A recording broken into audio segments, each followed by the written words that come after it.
جرابوں پر مسح کرنے کا حکم. کیا جرابوں پر مسح کرنے سے پورا وضو ہو جاتا ہے یا نہیں؟ جبکہ اکثر جہاں ہم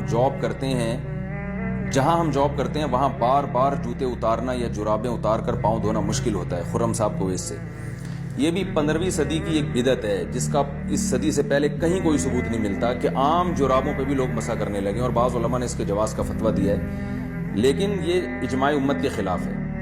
چاروں اماموں کا اجماع ہے کہ موزوں پر مسح کے لیے کچھ شرائط کا پایا جانا ضروری ہے، اور ان چاروں فقہ کے نزدیک یہ جو آج کل جو ساکس ہم پہنتے ہیں ان پر مسح بالکل جائز نہیں ہے. اس کی بڑی وجہ یہ ہے کہ جتنی احادیث قرآن نے سب سے پہلے پاؤں دھونے کا حکم دیا ہے، اور یاد رکھیں جب قرآن میں کوئی حکم آتا ہے تو اس حکم سے اختلاف کرنے کے لیے کوئی بہت مضبوط اور واضح دلیل ہونی چاہیے. تو خفین کے بارے میں تو دلیل واضح ہے. خفین کہتے تھے چمڑے کے موزے، تو چمڑے کے موزے یا وہ موزے جو چمڑے جیسے ہوں جن میں پانی نہ جاتا ہو، یا وہ شرائط جو فقہ کی کتابوں میں لکھی ہوئی ہیں.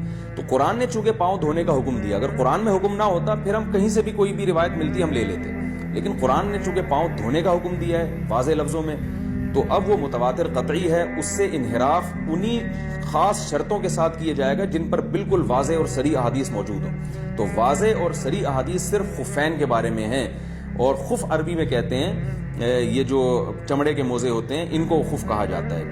اسی طرح بعض لوگ کہتے ہیں کہ جورب کے بارے میں، جورب بھی حدیث میں آتا ہے کہ نبی صلی اللہ علیہ وسلم نے جورب پر مسح کیا.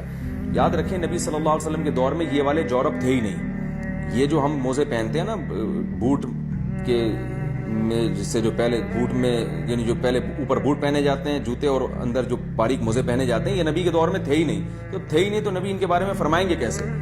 صحابہ کرام جو موزے پہنا کرتے تھے وہ تو جوتوں کے بغیر بہت لمبی اس میں وہ پیدل چلا کرتے تھے، بہت لمبی واک کر سکتے تھے، وہ اس میں سفروں پہ چلے جایا کرتے تھے وہ موزے پہن کے. تو یہ جو آج کل کے موزے ہیں یہ نبی صلی اللہ علیہ وسلم سے اس کا ثبوت ہی نہیں ملتا، تو اس کے بارے میں احادیث خاموش ہیں. تو اس لیے اس کے بارے میں یہ فیصلہ کرنا کہ اس پر بھی مسح جائز ہے یہ کسی بھی حدیث میں نہیں ملتا. کیونکہ جورب کا جو تذکرہ حدیث میں آتا ہے تو جورب خفین کو بھی کہا جاتا ہے، یعنی جو جس کو خف کہا جاتا ہے نا، جو چمڑے کے موزے ہوتے ہیں یا چمڑے ٹائپ کے موزے ہوتے ہیں، تو جورب اس کو بھی کہا جاتا ہے. تو آپ جورب سے یہ والے جورب مراد لے لیں، یہ کسی امام کا مذہب نہیں ہے، نہ اسلاف میں سے کسی ایسے امام سے ثابت ہے جن کی امت میں اتباع کی جاتی ہے.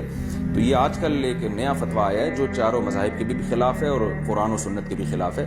اس لیے ہماری رائے میں اگر امام نے ایسے موزوں پر مسح کر کے نماز پڑھائی تو وہ نماز ادا نہیں ہوگی، آپ کو نماز لوٹانی پڑے گی.